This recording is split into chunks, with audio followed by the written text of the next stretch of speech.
It's time to wake up. Kumusta kaibigan? Ang kwento nating itatampok ngayon ay isang crime passion thriller movie na pinamagatang Till Death.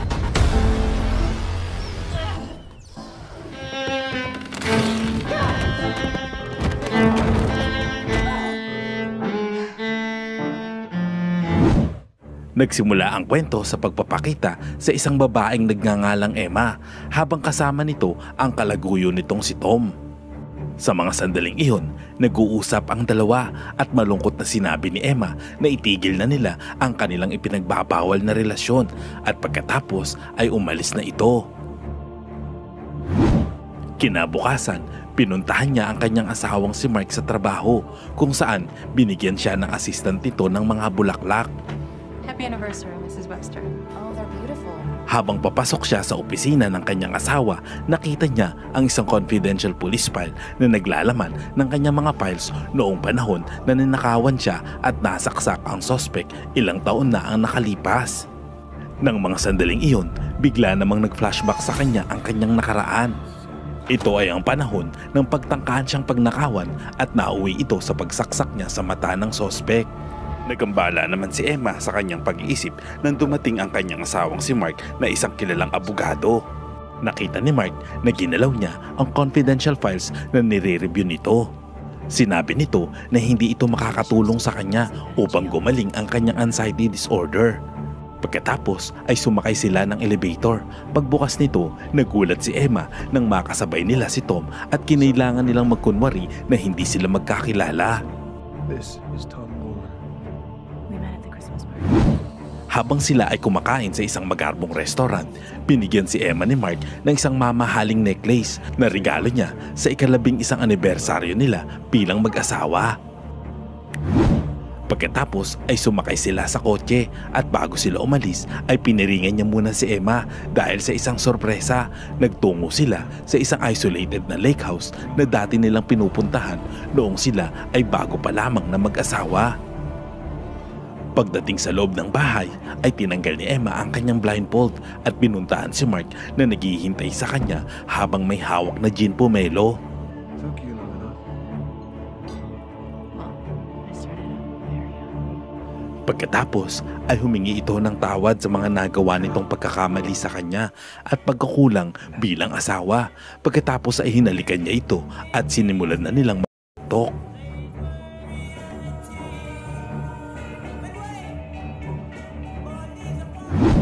Kinabukasan, nagising si Emma sa sobrang lamig ng panahon. Nakita niya si Mark na nakaupo sa gilid ng kama habang hinihintay siyang magising. Sa kanyang paggalaw, nagulat siya nang makita na nakaposa siya sa kanyang asawa. Ilang sandali pa ay labis ang kanyang pagkagulat at hindi siya makapaniwala nang biglang magpaputok ito ng baril sa kanyang harapan. Natulala at hindi makakilo si Emma sa kanyang nasaksihan hanggang sa nalaglag na lamang sa kanyang harapan ang duguan na mukha ni Mark. Nang tangkain niya na lumayo dito ay naalala niya na nakaposas pala siya sa kamay nito kaya hindi niya alam kung paano ito alisin. Nang siya ay kumalma, sinubukan niyang tawagan ang mga pulis ngunit nauna na palang pinutol ni Mark ang mga linya ng telepono. Sa mga sandaling iyon, desperado na siyang makaalis sa pagkakaposas dito kaya't kinuha niya ang baril at itinutok sa posas at nagpaputok ito ng ilang beses. Ngunit huli na nang malaman niya na wala pala itong bala. Kaya galit na itinapon niya ang baril sa ilalim ng kama. Ilang sandali pa ay hinila niya ang kanyang asawa papunta sa walk-in closet at doon natagpuan niya na nakasabit ang kanyang wedding gown. Paghawak niya dito, nakapa niya sa likod nito ang safety vault ng kanyang asawa ngunit hindi niya ito binigyan ng pansin. Pagkatapos, nagpasya siyang gamitin ang gown upang hilain ng kanyang asawa pababa ng hagdan. Nahirapan siyang hilain nito dahilan upang madulas siya at pareho silang bumagsak sa ibaba ng hagdan. Muli niya itong hinila papunta sa sala at nang makita niya ang kanyang bag sa lamesa, agad niya itong hinalungkat.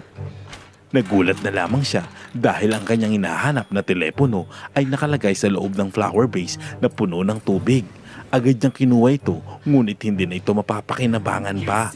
Muli, galit na galit si Emma, ngunit wala siyang magawa kundi hilain ang kanyang asawa papunta sa kusina upang humanap ng kutsilyo. Pagbukas niya ng cabinet ay walang laman ang mga ito dahil nauna nang inalis ni Mark ang lahat ng bagay doon.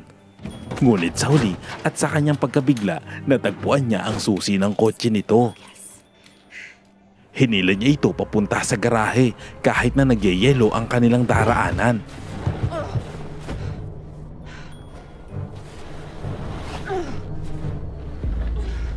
Plano niyang dalhin ito diretso sa presinto, ngunit nang sumakay siya sa kotse at pinaandar, napagtanto niya na wala ng gasolina ang sasakyan.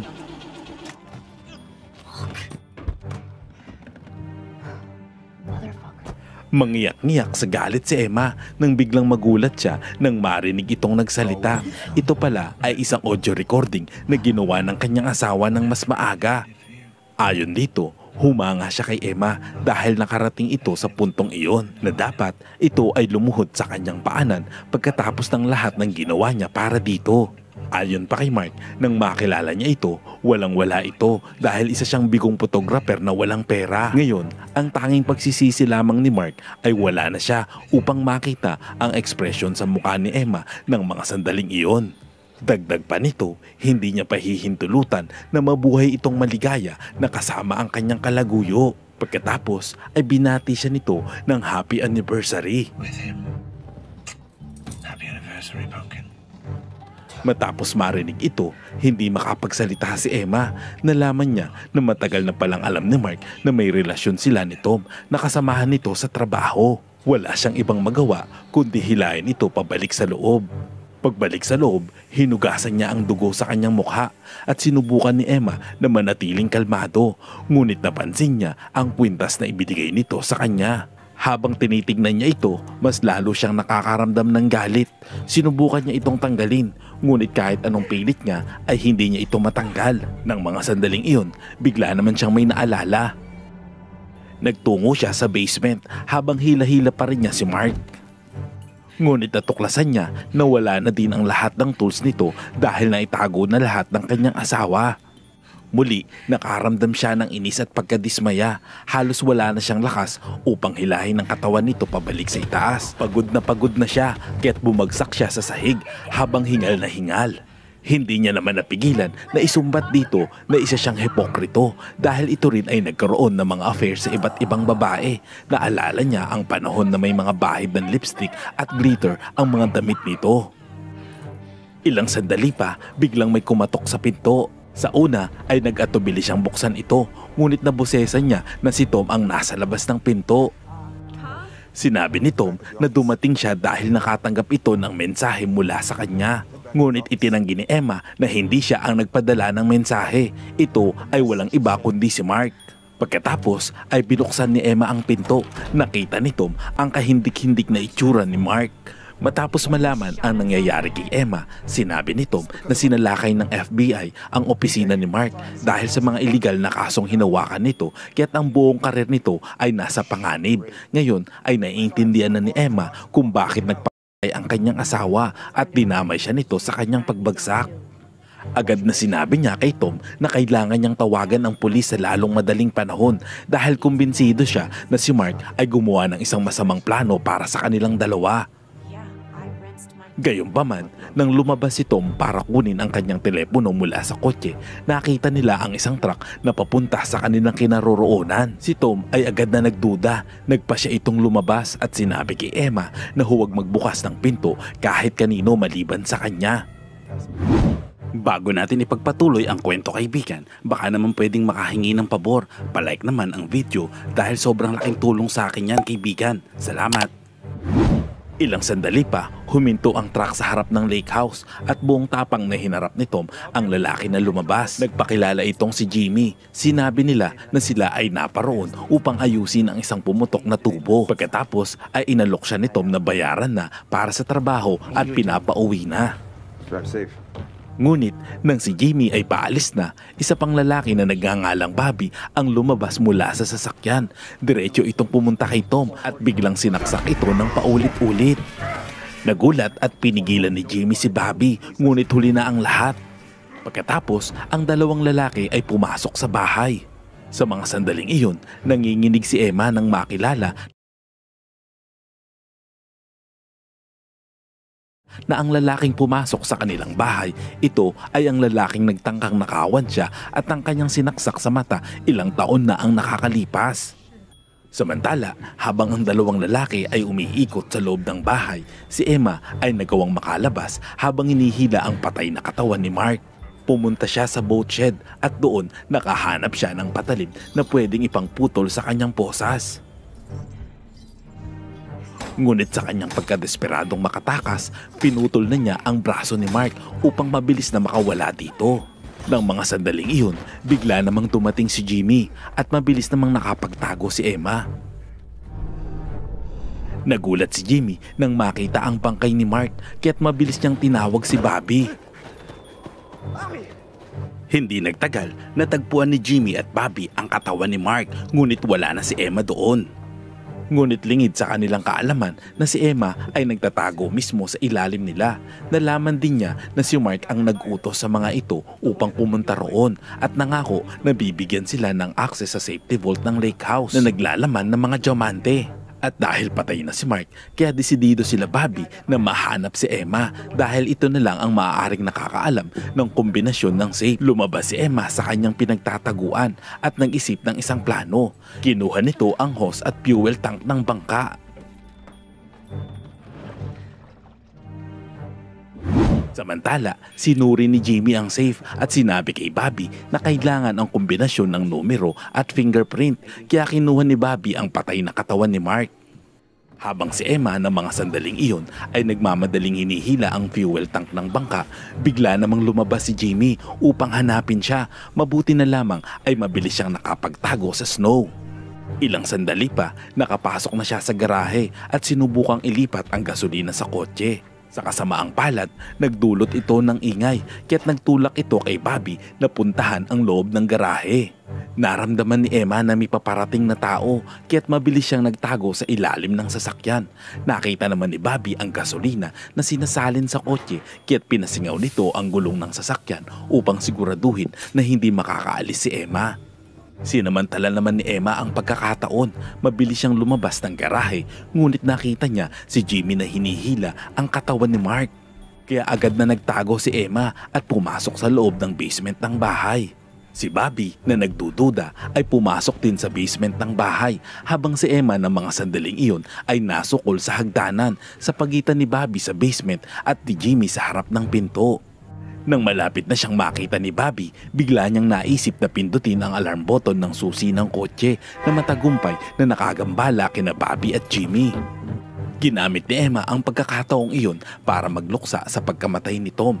Habang sa labas ng bahay, sinabi ni Bobby kay Jimmy na dapat mamatay si Emma dahil siya ang dahilan kung bakit siya nakulong ng 10 taon. Pagkatapos ay bumalik sila sa loob ng bahay at patuloy na hinanap si Emma. Pumunta si Bobby sa taas at si Jimmy naman ay nanatili sa unang palapag. Nang nasa itaas na si Bobby, narinig niya ang ingay sa attic.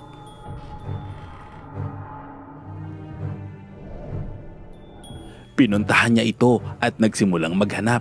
Bigla namang lumabas si Emma mula sa kanyang taguan at inatake ito. Pinalo ito ni Emma at bumagsak ito sa pangalawang palapag ng bahay.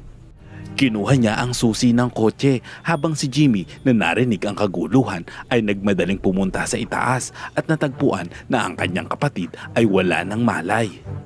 Muli, hinampas ni Emma si Jimmy gamit ang golf club. Ikinulong sila sa isang silid at sinira ang doorknob. Pagkatapos ay tumakbo palabas at sinubukang i-start ang kotse ngunit biglang binasag ni Bobby ang salamin ng bintana. Nagawa naman ni Emma na maabot ang telepono at tumawag sa 911. Sa mga sandaling iyon, lumapit si Jimmy at nakiusap kay Bobby na itigil na ang kanilang ginagawa. Sinabi nitong umalis na sila bago pa man dumating ang mga pulis. Ngunit masyadong matigas ang ulo ni Bobby. Sinipa niya si Emma hanggang sa mawalan ito ng malay. Makalipas ang ilang sandali, nagising si Emma at napagtanto na nakaposa siyang muli sa kanyang patay na asawa habang hinihila ni na Bobby at Jimmy ang safety vault papunta sa kanya. Sinabi niya sa mga ito na hindi niya alam ang kombinasyon ng safe, ngunit si Bobby na hindi naniniwala ay sinimulan siyang bugbugin at paluin. Pinagbantaan niya ito na sasaksakin muli na nagtulak naman kay Jimmy upang muling itong pigilan, ngunit itinulak siya ni Bobby. Pagkatapos ay nakita ni Jimmy ang baril sa ilalim ng kama na ginamit ni Mark. Kinuha niya ito at itinutok kay Bobby. Inawat niya ito at pinigilan sa plano nitong pananakit kay Emma. Sa mga sandaling iyon, sinabi ni Emma na ibibigay niya na ang kombinasyon ng numero basta't alisin lamang ang posas niya. Ginawa naman ni Jimmy ang sinabi niya at ibinigay niya sa mga ito ang kombinasyon ng safety vault. At sa wakas ay nabuksan din ito, ngunit sa kasamaang palad, ito ay walang laman maliban sa isang matalas na patalim na may naka-engrave na salita. Sinasabi dito na ang mga diamante sa loob ng safety vault ay ginawang kwintas na suot ni Emma sa mga sandaling iyon. Nagsimula namang magpanik si Emma at sinabi niya na sinubukan niya na itong tanggalin, ngunit hindi niya ito maalis. Samantala, si Bobby na walang puso ay handang tuli ng ulo ni Emma para makuha ang mga diamante, ngunit tumutol naman si Jimmy. Itinulak ni Bobby si Jimmy at sinubukang iputok ang baril, ngunit ito ay walang bala. Nagkaroon ng away sina Bobby at Emma hanggang sa makialam na si Jimmy at sila naman ngayon ang nag-away. Hindi naman sinasadyang maitulak ni Bobby ang ulo ni Jimmy sa clothes hanger na agad na ikinamatay nito. Hindi matanggap ni Bobby ang nangyari sa kapatid kaya isinisi niya ito kay Emma. Mabilis namang tumayo si Emma at kinuha ang kutsilyo na malapit sa kanya. Hinarap naman siya ni Bobby at sinabing papatayin siya. Nag-away silang dalawa, nasaksak nito ng patalim sa binti si Emma. Ngunit sa pagkakataong ito, nagawa naman ni Emma na paluin siya ng isang mabigat na kasangkapan at ipinosas ang katawan niya kay Mark.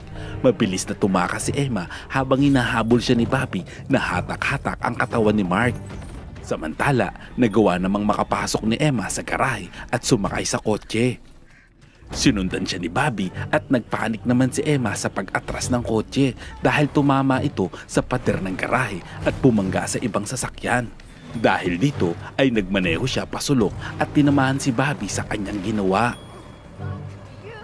Gayunpaman, ang kotse ay dumulas patungo sa boat garage. Si Bobby na buhay pa rin ng mga oras na yon ay nagtungo sa sasakyan. Ngunit wala na si Emma sa loob.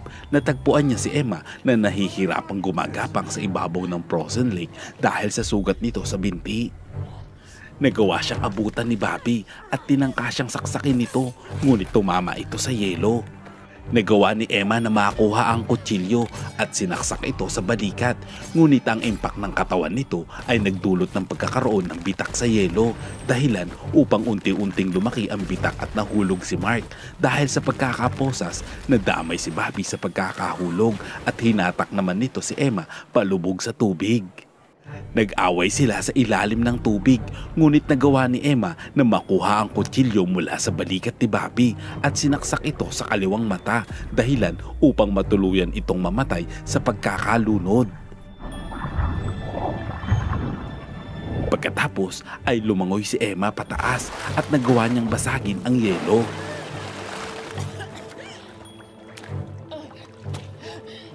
Sa pagtatapos ng pelikula, makikita si Emma na nakahiga sa ibabaw ng frozen lake. Tinanggal nito ang kanyang wedding ring at inihagi sa tubig. Salamat kaibigan at umabot ka sa punto ng video na ito. Anong masasabi mo sa ending ng kwento? Kung nagustuhan mo ito, ay pwede ba ako makahingi ng like at pakishare na rin ang video? At pakitype naman sa comment section ang salitang Megan Fox. At kung bago ka naman sa ating munting channel, ay pasubscribe naman po bilang suporta at para maipagpatuloy natin ang paghahatid ng magagandang movie recap. Panoorin mo na rin po ang buong movie pag may time ka. Sana'y nagustuhan mo kaibigan ang kwentong ating itinampok. Kung magkagayon ay baka naman pwedeng pakilike ang videong ito at pasubscribe na rin sa aking channel. Kung hindi mo naman ito nagustuhan ay pwede mong pindutin ang dislike button ng 2 beses para makasigurado ka.